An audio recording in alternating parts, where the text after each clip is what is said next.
Welcome to the Eden Podcast, where we think again about the Bible on women and men, and we start with the correct understanding of what happened in the Garden of Eden, back in the beginning.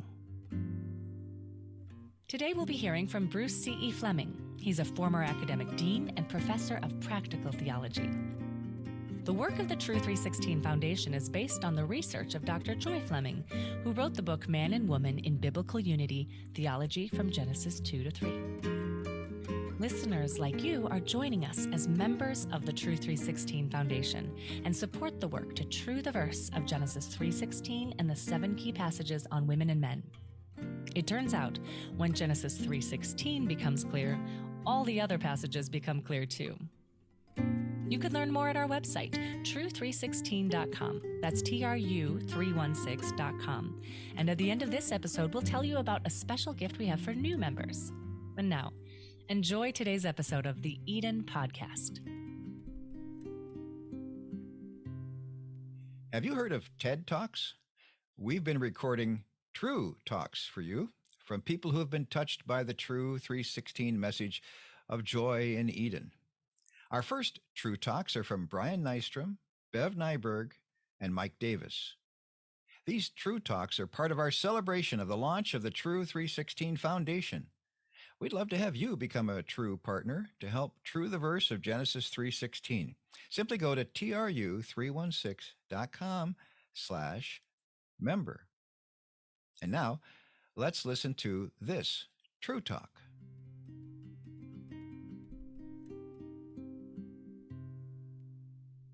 My name is Mike Davis. I am, among other things, a pastor. I pastor a church called The Oasis in Chino, California.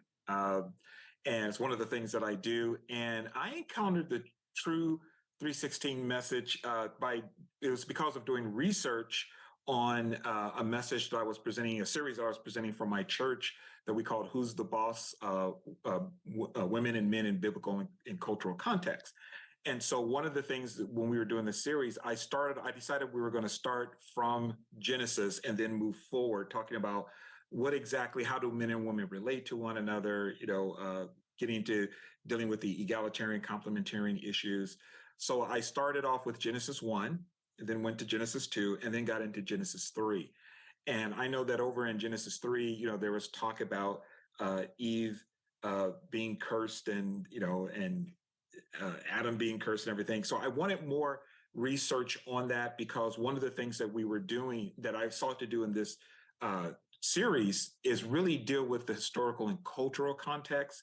And I know from just years of studying myself that often means that when we get back into the original context and get into the language, a passage will then begin to read differently because we're putting it back in its original context. So I was doing research and trying to find everything that I could by scholars who had done research on this. And I came across the research of Joy.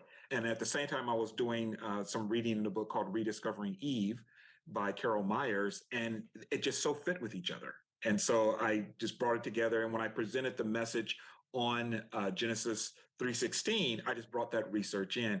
And it really made a big difference in terms of how we interpreted the text. And then how, for me, the difference that it makes is how it changed how we see the relationship between men and women and what God originally intended and what the text was saying and not saying. And for so many people who have been watching this series, I've been getting such feedback behind the scenes saying, thank you so much for clearing that up and making that clear. It's nice to know that we're not cursed. It's nice to know that God is not down on women. So I found it to be very liberating especially for women. I found it to be very liberating for them. And it helped them to begin to see that, God did not put me under some curse and that I have to be in a slavery submitted role to my husband or to other men, but that's not what the text is saying at all. So I just found it to be very, very liberating, just for me and my own understanding, but then in teaching it to other women, or teaching the series, other women were writing me and saying, thank you so much. That really helped me tremendously. So that was personally just fulfilling for me to know that people were being set free. That was the goal of our series originally. It was for people to get to the truth. And I believe what Jesus said, you shall know the truth, and the truth will make you free. And we've been finding that to be true. So the research really helped to bring out the truth of what the text was saying, to bring liberty and a greater sense of freedom for those who have been bound by what I consider to be a misinterpretation of the text. Thanks for listening to the Eden Podcast, brought to you by the members of the TRU 316 Foundation. Research into the Old and New Testaments by Dr. Joy Fleming and Reverend Bruce C.E. Fleming forms the base of all our work. Joy is a former Old Testament professor and is a practicing licensed psychologist. Bruce is the author of the Eden Book series, which starts with Book 1, the Book of Eden, Genesis 2-3. We invite you to become a donor member of the TRU 316 Foundation, as together we seek to true the verse of Genesis 3:16 and related passages. When you become a member, we'll send you an autographed copy of the Book of Eden. Sign up today by going to tru316.com/member. That's TRU316.com/member.